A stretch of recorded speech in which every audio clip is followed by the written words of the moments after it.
Are you ready? Are you ready? Are you ready for the kamikaze? Now, I remember, like, high school, like, 11th grade and 12th grade year, Katt was, like, one of my favorite comedians at that time. He was very energetic. He was just coming off of the Friday After Next, and he also came off of Nick Cannon's Wildin' Out. Like, he was one of the original cast members on that. And he came out with this stand-up called The Pimp Chronicles Volume 1. And he had a lot of energy. You could tell he might have just did crack before it, because he literally got on stage and would not shut up. He was just like, but his jokes landed and they were funny, and I was on the floor laughing. It might have been one of the most repetitive DVDs I watched at that age. You watched a little bit of it, like, recently. Like, remember that joke about this shit right here, nigga? This shit, the weed joke. But yeah, he in that time, I felt like he was on his way to becoming one of the greatest, like up there with Eddie Murphy, Chris Rock, Chappelle as well. His stuff was he was very close to Chris Rock, because he would talk about political stuff, racial stuff, and relationship stuff. A lot of Chris Rock's type of jokes. Mm-hmm. What do you think of Katt Williams? I know you don't know him as much as I do, but I mean, I don't know much about him, really. I haven't watched a whole lot of his stuff, but I feel like I always kind of had that same, like, thought in my head of, like, what you just said, that he just kind of, like, never stops. He's kind of, like you said, kind of like a crackhead. I'll try to do an impression of him, like, first of all, nigga, you need to get you some weed. Then when you get some weed, you're gonna smoke that thing. And then when you smoke that thing, you're gonna go have some sex. And you're gonna do 16 pumps, and then you're gonna restart that motherfucker. Because that's how pimps do. Can I get a witness? Hell yeah. Let's talk about dogs. That's his stand-up. Yeah. You're like, what? Okay. I guess we're moving on now. But later in years, of course, the celebrity in life got to him a little bit. He got a lot of trouble with the law. In and out of drama with people, and he just started to slowly blackball. Never, in my opinion, affected his comedy. He still put out stand-up. It didn't get all the promotion that needed to be. But it's crazy is because of getting in trouble? Because of getting in trouble a lot, you know, that starts to become a liability in years. What's crazy is he started around the same time Kevin Hart did. They're both straight up, really? Yeah. They're both midgets. They're both tiny guys that are funny in their own ways. Like, I would say Katt, like I said, is more of a Chris Rock, and Kevin is more like he does more tells life stories. I'd say he's more like an Eddie Murphy. He just talks about his life and his struggles and stuff like that. And of course, I wouldn't compare neither one of them to Chappelle, because he's on his own lane. Yeah. But no, he never stopped doing funny stuff. But that promotion's gone. Of course, Kevin skyrocketed because people love him. He's safe and nice. And of course, Katt Williams sometimes is not. Yeah. But I love this. I've seen his comeback within the last 2 years a little bit, because he got that, I believe it was an Emmy, when he did his little performance on Atlanta Season 2. He played Donald Glover's uncle on the show. He had an alligator or something. Yeah. That was a very good episode. So I was glad to see him getting some props back. I forgot about that. Yeah, that was a very funny episode. But I'm glad to see, first of all, his respect is coming back. And now he dropped this little, I wouldn't even call it stand-up, just this awareness of what's going on, of course, because of COVID, the racial tensions. Yeah. He just gave us something free. But Chappelle did this a little bit earlier this year, or a little bit not that long ago. This is basically what Chappelle did. Chappelle just brought a lot of awareness and sprinkled some jokes. I'd say Katt did the same thing when it comes to coronavirus, racial injustice. He even talks about the president. But I'm not going to compare them, because they're both great in their own ways. And I'm just glad to see Katt coming back to speak his mind. And I'm loving the 6'9" hair, by the way. Let's watch this right quick.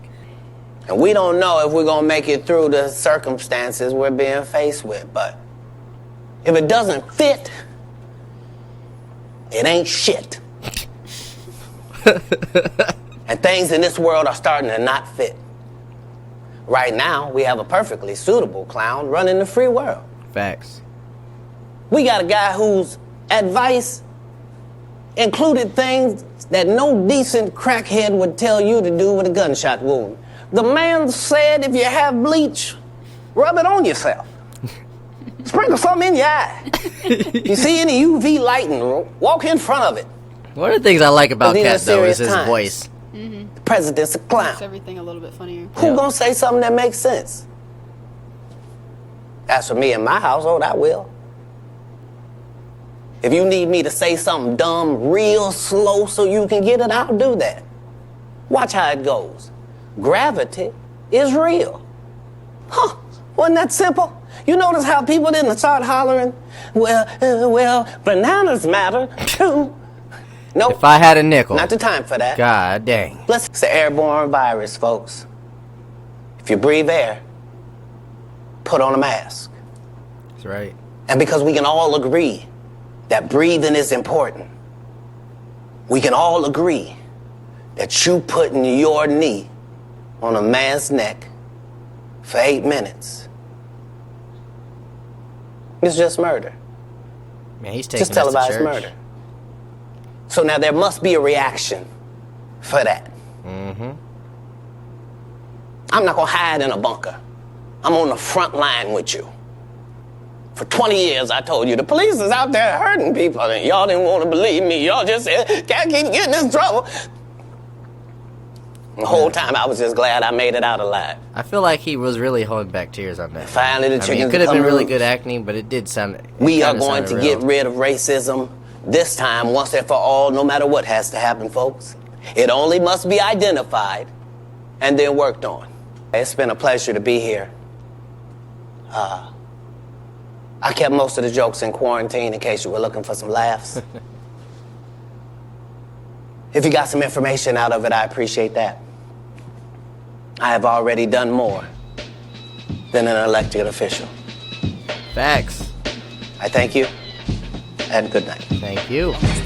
So one thing I got out of this that I didn't yesterday when I watched it was, you know, a lot of people do make the jokes about him falling off and getting into a lot of trouble. Like, there's this infamous one where he's getting beat up by like a 12-year-old, and he had a lot of antics and a lot of arrests. But one thing he made, like, serious, like when I said that he had like a little crackle in his voice, because I think he was being for real when he meant, like, look, I've had a lot of run-ins into the law, and you guys laughed at it. Yeah. I'm just happy serious. Yeah, I'm just happy I got, you know. That was life or death for him. That was life or death. You know, we look at it like, you know, the George Floyd situation or Ahmaud Arbery. Anybody that's, you know, didn't survive the instance that they were with, you know, racist or police officers. You know, we laugh at the multiple ones he got into, but, like, you know, it could have ended bad. It could have been ended bad, and, you know, I'm glad it didn't. He's still a black man in America, regardless of if he's rich or famous or whatever. So, you know, that's why I felt like there was real pain in his voice when he said that. Yeah. At that moment. Do you have anything to say about this? My favorite part of that was, like, the transition that he used to go from COVID to like Trump or no? Floyd. The deaths. Yeah, that was so cool. Where he was like, you know, I think everybody can agree that breathing is important, so wear your masks. And if we can all agree on that, then obviously this was murder. That's because you took away him being able to breathe. So that was just the coolest, like, smoothest, smartest transition. Absolutely, that was my favorite part. Absolutely, I definitely agree.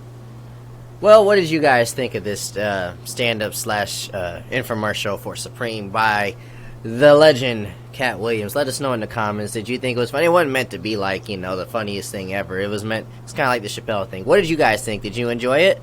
Leave us some love in the comments. Help keep your brother out the streets. Subscribe to my dad's YouTube channel. Love, peace, and chicken grease.